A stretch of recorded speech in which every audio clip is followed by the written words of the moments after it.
The morning sun peeked through the curtains as Jasmine Thompson stood in front of her bathroom mirror, adjusting her freshly pressed uniform. Her heart was doing little flips in her chest. It was her first day at Riverside High School, and even though she'd done this new girl thing before, the butterflies in her stomach didn't seem to get the memo that she was a pro at this. "You've got this, honey," her mom called from downstairs, the smell of French toast wafting up the stairs. Dr. Kimberly Thompson, or just Mom to Jasmine, always made her favorite breakfast on important days. The tradition had started when Jasmine got straight A's in 3rd grade, and somehow it had stuck through every big moment since. Walking into the kitchen, Jasmine couldn't help but smile at her mom's outfit, a sharp navy blazer and pencil skirt that screamed important person. And that's exactly what she was. As the newest member of the State Education Board, Dr. Thompson had moved them to this district to be closer to her office. The local papers had run stories about her appointment, praising her work in educational policy and her vision for improving schools across the state. "Mom, what if my old school was way ahead of this one?" Jasmine asked, cutting into her French toast. Her previous school, Carter Prep, was known for its rigorous academic program. Her mom put down her coffee mug and gave her that warm, knowing smile that always made everything feel okay. "Baby, you're not just book smart, you're people smart. You'll figure out where you fit and adjust accordingly. Remember what we always say. Knowledge isn't just about having the right answers," they said together, laughing at their own little inside joke. Jasmine had earned her spot in all honors classes at Riverside High. Her transcript read like a greatest hits of academic achievements, president of the science club at her old school, winner of the regional math Olympiad, and perfect scores in her advanced placement practice tests. But more than the achievements on paper, she had a genuine love for learning that made her eyes light up during class discussions. The drive to school was filled with their usual car karaoke. This time it was their favorite song about following your dreams. As they pulled up to Riverside High, Jasmine took in the red brick building with its towering columns. Students were streaming in through the main entrance, laughing and chatting in groups. "Look at that beautiful library," her mom pointed out, noticing Jasmine's gaze wandering to the large windows on the 2nd floor. "I bet they have those comfy reading chairs you love." Just then, Jasmine's phone buzzed with a text from her best friend back at Carter Prep. "Go show them what brilliant looks like." It was exactly the boost she needed. Grabbing her backpack, carefully chosen to be not too flashy but not too plain, Jasmine took a deep breath. Her mom reached over and squeezed her hand, a gesture that carried years of support and understanding. "Remember, baby girl, you come from a long line of strong women who never let anyone dim their light," her mom said, her voice carrying that perfect mix of softness and strength. "You're not just smart, you're extraordinary, and don't let anyone tell you different." Jasmine nodded, feeling the weight of her advanced biology textbook in her bag, her favorite subject. She had already read through the first 3 chapters, highlighting and making notes in the margins. That's just who she was, always prepared, always reaching for more knowledge. As she stepped out of the car, the morning breeze caught her perfectly styled hair. She'd spent extra time on it this morning, wanting everything to be just right. The sound of the first warning bell echoed across the parking lot, and students started hurrying toward their classes. "I love you, Mom," Jasmine said, straightening her shoulders. "Love you more, baby. Text me at lunch," Dr. Thompson called out, watching her daughter walk toward the entrance with confident steps. What neither of them knew was that behind those brick walls, beyond the polished hallways and mission statements about academic excellence, Jasmine would face challenges that no amount of preparation could have readied her for. But for now, she was just a bright young girl with dreams as big as the sky, walking into what she hoped would be another stepping stone toward her brilliant future. The excitement of her first day quickly faded as Jasmine sat in Ms. Bennett's advanced biology class. She could feel it, that supple shift in the air whenever she raised her hand. At first, she thought maybe she was just being sensitive, but as the days went by, the pattern became impossible to ignore. It started with little things. When Jasmine's hand shot up to answer a question about photosynthesis, Ms. Bennett's eyes would scan right past her as if she were invisible. When they did land on her, there was always this tiny pause, this slight narrowing of the eyes that made Jasmine's confidence waver just a bit. "I see you attended Carter Prep," Ms. Bennett had said during their first interaction, peering at Jasmine's transcript over her reading glasses. Her tone carried a hint of something that made Jasmine's stomach tighten.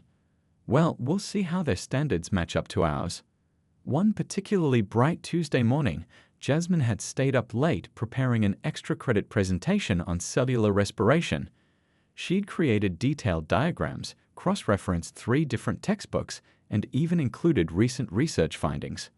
Her mom had found her asleep at her desk, colored markers still in hand. When she handed in the work, Ms. Bennett barely glanced at it. My, this is quite elaborate," she said, that same dismissive tone creeping in. "Though I wonder if you truly understand all these concepts you've copied." The word copied hung in the air like a heavy cloud. A few students shifted uncomfortably in their seats. Chen, who sat next to Jasmine, gave her a sympathetic glance. He'd seen her working on the presentation during lunch breaks. During group assignments, Jasmine noticed how Ms. Bennett would hover over her shoulder more than anyone else's, watching her work with an intensity that made her hands shake slightly as she handled the lab equipment. Even when she precisely measured the solutions for their PIF experiment, Ms. Bennett would come back to double-check her measurements. The whispers started among her classmates. Some noticed the unfair treatment and would shoot her encouraging smiles. Others, picking up on Ms. Bennett's attitude, began to question Jasmine's abilities too. "Maybe Carter Prep just gives out easy A's," she overheard someone say in the hallway. During one lab session, Jasmine had correctly identified all the unknown substances in their mystery solution test. Instead of praise, Ms. Bennett had announced to the class, "Remember, students, guessing correctly doesn't always mean understanding the process." Jasmine's hand, which had been raised to explain her methodology, slowly lowered. She had 4 pages of detailed notes showing every step of her analysis, but suddenly those pages felt worthless. At home, she started spending more time in her room, telling her mom that she was just studying extra hard. She didn't mention how she'd stopped raising her hand in class, how she'd started second-guessing every answer, every calculation, every conclusion she drew. Her phone would light up with encouraging texts from her old friends. "How's the new school?" "Betting you're acing everything." She'd respond with vague positivity, not ready to admit that the confident girl they knew was slowly disappearing. One evening, while helping her mom prepare dinner, Jasmine almost told her everything. Dr. Thompson was chopping vegetables, talking excitedly about a new educational initiative she was planning. "It's all about creating an environment where every student can thrive," she said passionately. Jasmine's throat tightened. She wanted to explain how Ms. Bennett's subtle comments made her feel like she didn't belong, how the constant questioning of her abilities was wearing her down. But looking at her mom's excited face, thinking about all the important work she was doing, Jasmine just smiled and asked for more details about the initiative. The breaking point was coming, though. With each passing day, each raised eyebrow, each dismissive comment, pressure was building. Jasmine kept telling herself to stay strong, to prove herself through her work, to rise above it all. But sometimes, late at night, she'd look at her perfect test scores and wonder why they weren't enough. What she didn't realize was that her silence, her determination to handle things on her own, was about to end. Sometimes the smallest moments create the biggest changes, and in Ms. Bennett's classroom, that moment was right around the corner. The morning of the pre-AP exam review felt different. There was electricity in the air as students filed into Ms. Bennett's classroom, their notebooks stuffed with study guides and practice questions. Tomorrow's test would count for 30% of their final grade, and everyone could feel the pressure. Jasmine had prepared for weeks. Her bedroom walls were covered with hand-drawn diagrams of cell structures, and her flashcards were so worn the corners had started to fade. She'd even helped Chen study during lunch breaks, explaining complex concepts until his confused frown turned into an understanding smile. Ms. Bennett stood at the front of the class, her chalk tapping against the board with sharp, precise clicks. "Today's review will determine who's truly ready for tomorrow's examination," she announced, her eyes sweeping across the room. "This material separates the serious students from those who, well, let's just say those who might be in over their heads." The first few questions went as expected. Students raised their hands, answered with varying degrees of confidence, and Ms. Bennett offered her usual mix of nods and subtle grimaces. Then came the question that would change everything. Who can explain the relationship between ATP synthesis and cellular respiration? Ms. Bennett asked, her voice carrying that slight edge that always made Jasmine's stomach tighten. The room fell silent. A few students flipped frantically through their notes. Others avoided eye contact with the teacher, suddenly finding their shoelaces fascinating. Jasmine felt her heart racing. She knew this. She'd spent hours studying this exact topic, fascinated by how cells converted energy. Slowly, she raised her hand. It was the first time in weeks she'd volunteered an answer in class. Ms. Bennett's eyes narrowed slightly, but with no other hands in the air, she had little choice. Yes, Ms. Thompson. The way she said Jasmine's name made it sound like a challenge. Jasmine took a deep breath and began explaining, her voice growing stronger with each word. During cellular respiration, glucose is broken down through a series of steps. This process releases energy, which is used to combine ADP and phosphate groups to form ATP. It's like a molecular dance. As one molecule breaks down, it provides the energy for others to build up. The mitochondria acts as the cell's power plant, where most of this ATP synthesis happens through the electron transport chain and chemiosmosis. The explanation was perfect, clear, detailed, and accurate. A few students nodded in appreciation. Chen gave her a subtle thumbs up.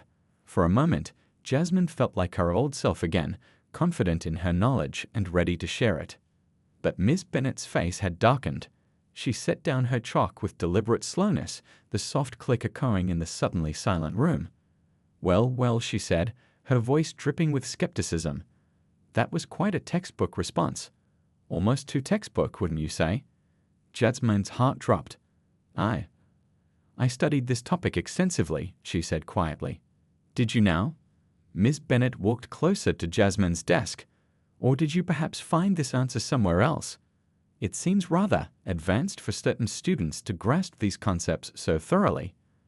The emphasis on certain students hung in the air like smoke. A few students shifted uncomfortably in their seats. Someone coughed nervously. In the back of the room, Jasmine saw a phone being quietly raised, its camera lens catching the scene unfolding. I can explain it again, Jasmine offered, her voice barely a whisper now. Maybe use different words. Oh, I think that's exactly what we need. Ms. Bennett's smile didn't reach her eyes. Why don't you come up to the board and demonstrate your understanding for the class? The walk to the front of the room felt like miles. Jasmine could hear her heartbeat in her ears, feel the weight of every eye on her. Her legs felt like they were moving through water. More phones were out now, recording discreetly from behind books and under desks. As she took the chalk from Ms. Bennett's hand, Jasmine caught a glimpse of her reflection in the classroom window. She saw her mother's daughter, strong, capable, knowledgeable. But she also saw a girl on the edge of breaking, about to face a moment that would change everything. The chalk felt like ice in her hand as she turned to face the board. Behind her, Ms. Bennett's voice carried a note of triumph that made Jasmine's eyes sting with unshed tears. Now let's see what you really know. Little did either of them know, but those recordings being taken would soon find their way to someone who could do more than just witness this injustice. The breaking point had arrived, and with it, the beginning of a change that would ripple far beyond the walls of this classroom. The white chalk trembled slightly in Jasmine's hand as she faced the blank board. The fluorescent lights hummed overhead, seeming louder than ever in the thick silence of the classroom. Behind her, she could feel Ms. Bennett's presence, hovering like a storm cloud. Well, Ms. Bennett's voice cut through the silence. We're waiting.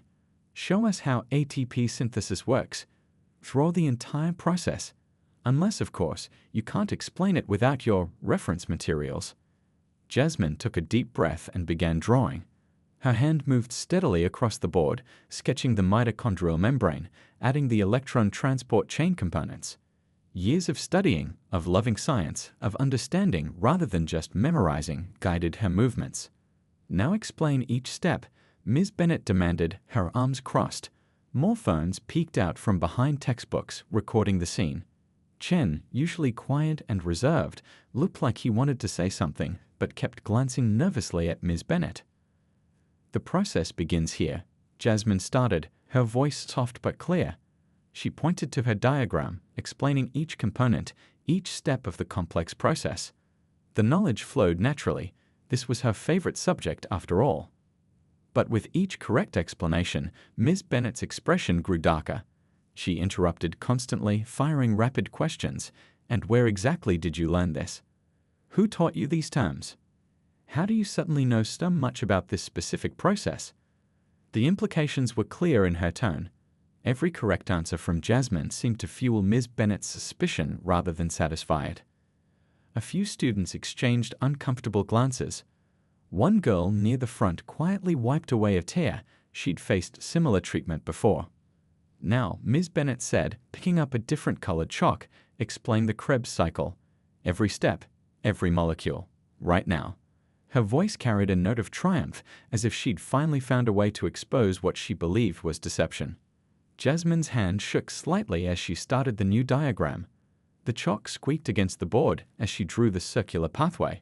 Behind her, she heard whispers, the subtle sounds of phones being adjusted for better angles.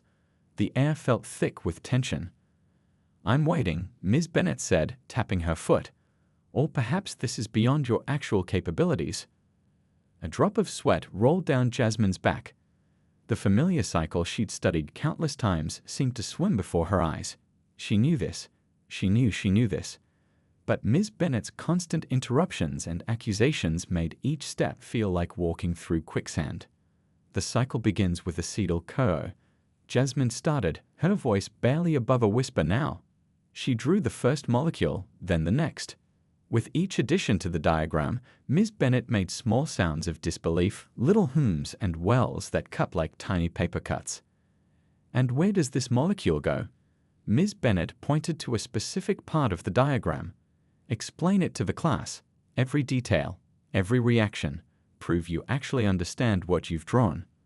The word prove hung in the air like a challenge. Jasmine felt tears building behind her eyes, but she blinked them back. She wouldn't cry. Not here. Not now. The molecule undergoes oxidation, she continued, her voice growing steadier as she focused on the science she loved rather than the hostility she faced. This releases energy that's used to form NADH and FADH2, which then... Enough, Ms. Bennet cut her off. I think we've all seen quite a performance today. She turned to address the class, her voice dripping with insinuation. This is what happens when we try to maintain academic integrity, when we question things that seem too good to be true. The bell rang, making everyone jump. As students began gathering their things, Ms. Bennet's final words cut through the shuffling noise. Some people might be able to memorize answers, Ms. Thompson, but true understanding, that's something else entirely. Jasmine stood at the front of the room, chalk dust on her trembling hands, her precise diagrams still covering the board behind her. She'd done everything right, explained everything correctly, and somehow that had made things worse. As she walked back to her desk, legs feeling like they might give out at any moment, she noticed something. Almost every student had their phone out now, recording openly. They'd captured everything, the questions, the accusations, the barely veiled implications. Even Chen, usually so careful to follow rules, had his phone propped against his textbook, its camera lens glinting under the fluorescent lights. What Ms. Bennet didn't realize was that her attempt to humiliate one student had instead created a dozen witnesses. Those recordings would soon make their way through text messages and social media, eventually reaching someone who had the power to do more than just watch. As Jasmine packed up her books, her hands still shaking slightly, she had no way of knowing that this moment, this painful public humiliation, would become the catalyst for change far beyond anything Ms. Bennet could have anticipated. That evening, the Thompson house felt different. The usual warm glow of their after-school routine was replaced by a heavy silence. Dr. Thompson noticed it the moment she walked through the door, no music playing from the kitchen where Jasmine usually did her homework, no cheerful greeting, just quiet. She found Jasmine sitting on her bed, still in her school uniform, staring at her phone. Dozens of text messages were pouring in, each one a video clip from different angles of what had happened in biology class. The sound of Ms. Bennet's condescending voice filled the room from the phone's tiny speaker. "Baby, what am I watching?" Dr. Thompson asked softly, sitting beside her daughter. The bed dipped slightly, and Jasmine finally looked up. The tears she'd held back all day began to fall. "I tried so hard, Mom," Jasmine whispered, her voice cracking. "I studied. I knew every answer. I drew everything perfectly. But she wouldn't." The words dissolved into quiet sobs. Dr. Thompson wrapped her arms around her daughter, feeling her shake with suppressed tears. On the phone screen, another video played, Jasmine at the board, her hand steady as she drew complex biological diagrams, while Ms. Bennett's voice cut through the air with barely concealed disdain. "How long has this been happening?" Dr. Thompson asked, her professional calm warring with maternal fury. She felt Jasmine stiffen in her arms. "Since the beginning," Jasmine admitted. But today was different. Today she couldn't finish the sentence, but she didn't need to. The videos told the story. Dr. Thompson reached for her daughter's backpack, pulling out a worn notebook. As she flipped through the pages, her heart sank. Between the detailed biology notes were small, painful entries. "Called on last again today. She checked my work 3 times before accepting it. Said my essay was surprisingly well written with that look again." The entries went on, each one a small cut, building up over weeks. Dr. Thompson, who had spent years studying educational equity, who had written papers on institutional bias, who had given speeches about creating safe learning environments, felt her chest tighten. All her expertise, all her work, and her own daughter had been suffering in silence. "Show me everything," she said quietly. For the next hour, they sat together on Jasmine's bed. More videos arrived. Students had been sharing them across social media, each clip showing another angle of the humiliation. Chen had sent a particularly clear recording, apologizing for not speaking up but hoping the video would help. Dr. Thompson watched her daughter explain complex biological processes with perfect accuracy, only to be met with skepticism and thinly veiled accusations.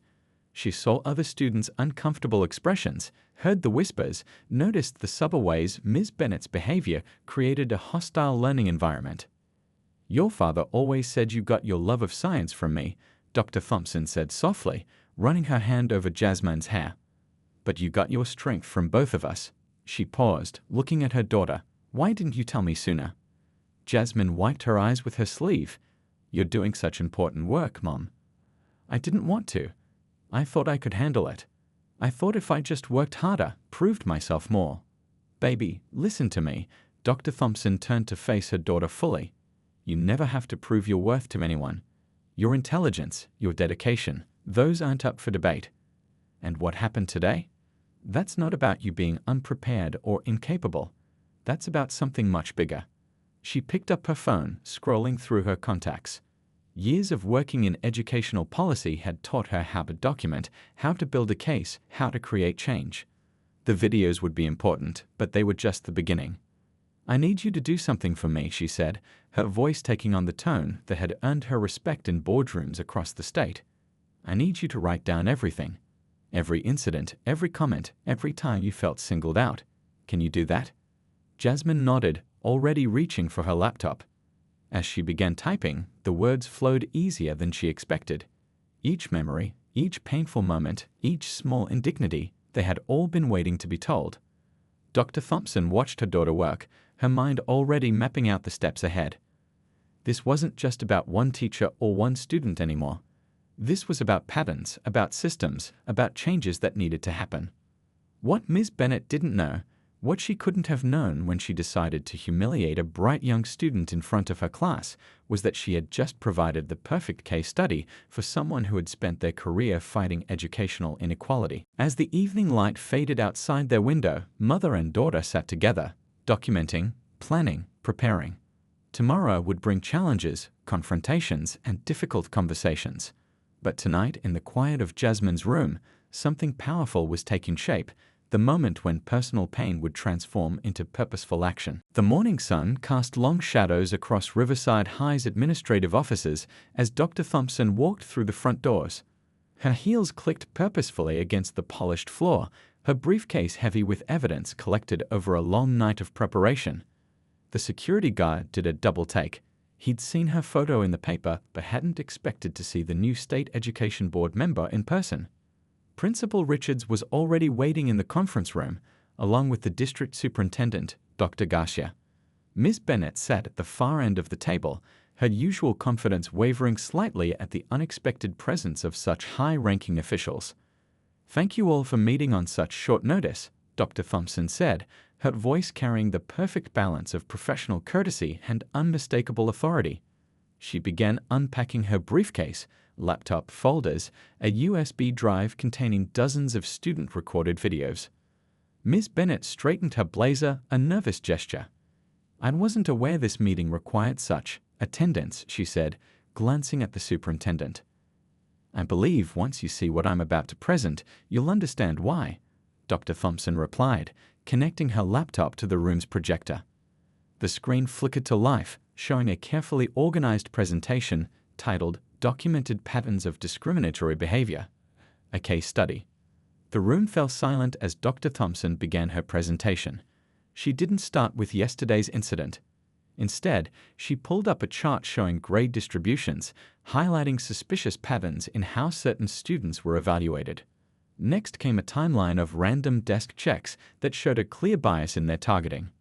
"These are concerning patterns, Ms. Bennet," Dr. Garcia said, leaning forward to study the data. Principal Richards was taking rapid notes, his forehead creased with worry. Then came the videos. The room watched in heavy silence as multiple angles showed yesterday's humiliation.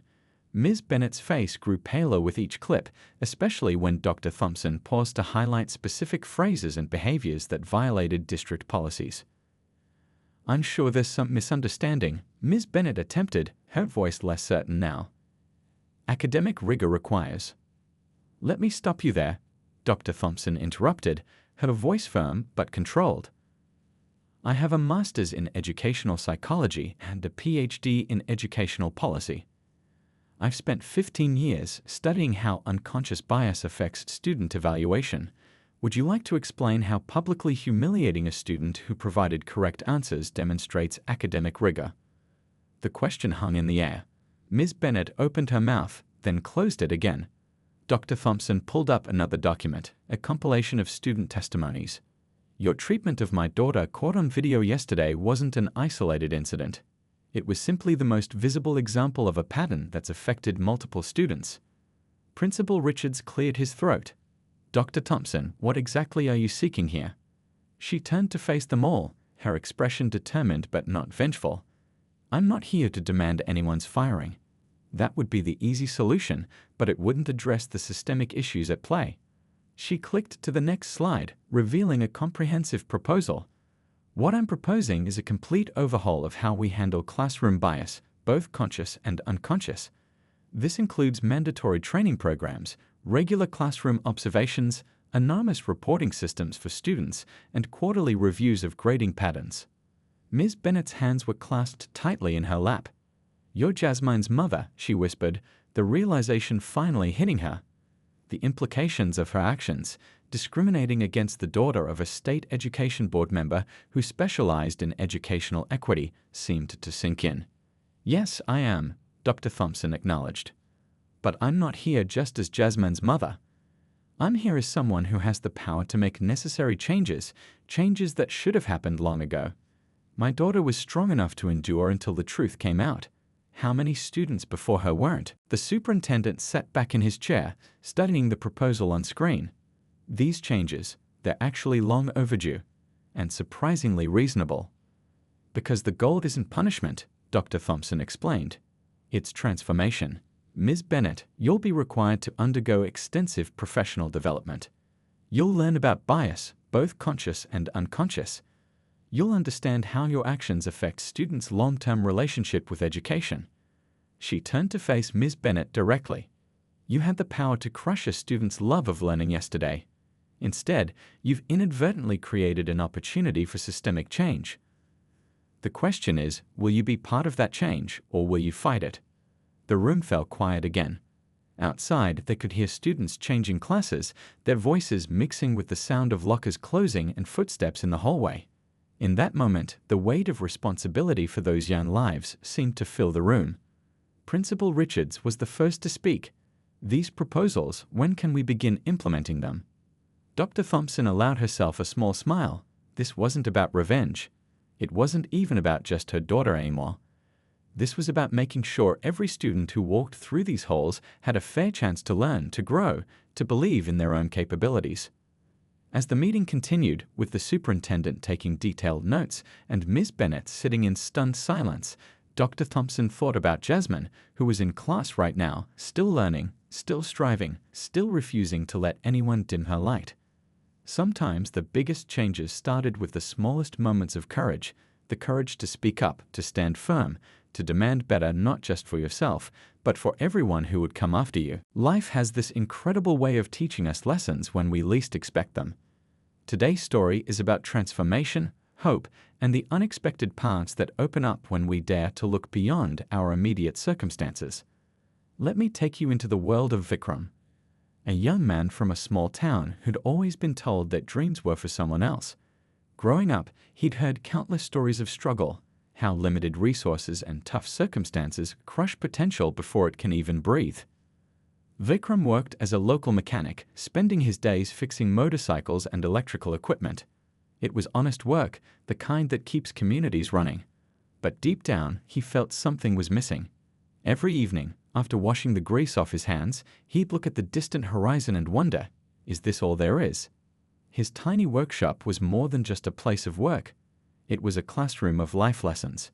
People from all walks of life would come. Students with broken bicycles, farmers with malfunctioning pumps, elderly folks with cherished old radios. Each interaction was a story, each repair a small miracle of problem solving. One scorching summer afternoon, an old farmer arrived with a water pump that seemed beyond repair. Most mechanics would have sent him away, telling him to buy a new one. But Vikram saw something more, a lifeline for a family that depended on that pump for their livelihood. He spent hours understanding the intricate mechanics, researching solutions, and experimenting with limited resources. His mother would bring him tea, watching with a mix of concern and pride as he worked tirelessly. "You've always been different," she'd say, her eyes sparkling with hope. 3 days and countless attempts later, Vikram did the impossible. He not only repaired the pump, but also improved its efficiency. The farmer was overwhelmed. For him, this wasn't just a fixed machine, but a restored hope for his family's survival.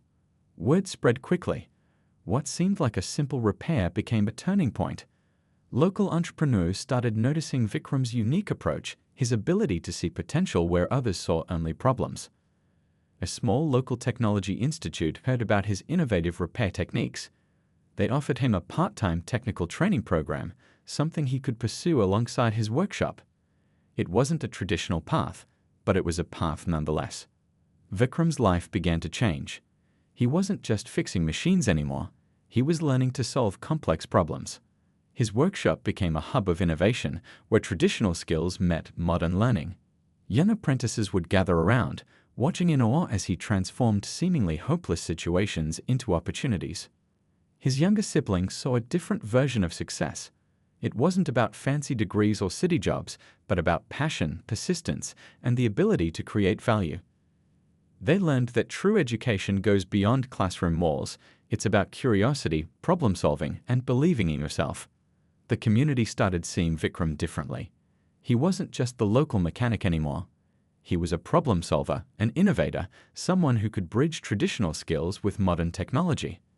But the most profound change was internal. Vikram discovered something powerful, that your background doesn't define your potential. Where you start is not where you have to finish. Every challenge is an opportunity in disguise, waiting to be understood and transformed. His journey wasn't about becoming rich or famous. It was about continuous learning, about finding dignity in work, about proving that innovation can come from the most unexpected places. As the sun would set over his small workshop, casting long shadows and warm golden light, Vikram would reflect on his day. Each repaired machine was more than a job completed. It was a life touched, a problem solved, a small contribution to the world. Think about your own life. Where are the hidden opportunities? What skills do you possess that you've underestimated? Remember, greatness isn't about grand gestures. It's about excellence in small moments, about seeing potential where others see limitations. Your story is still being written, and the most beautiful chapters often begin in the most unexpected ways. Soft, inspiring music fades. Narrator's closing reflection: embrace your journey. Every challenge is a hidden opportunity. Your potential is limited only by your imagination.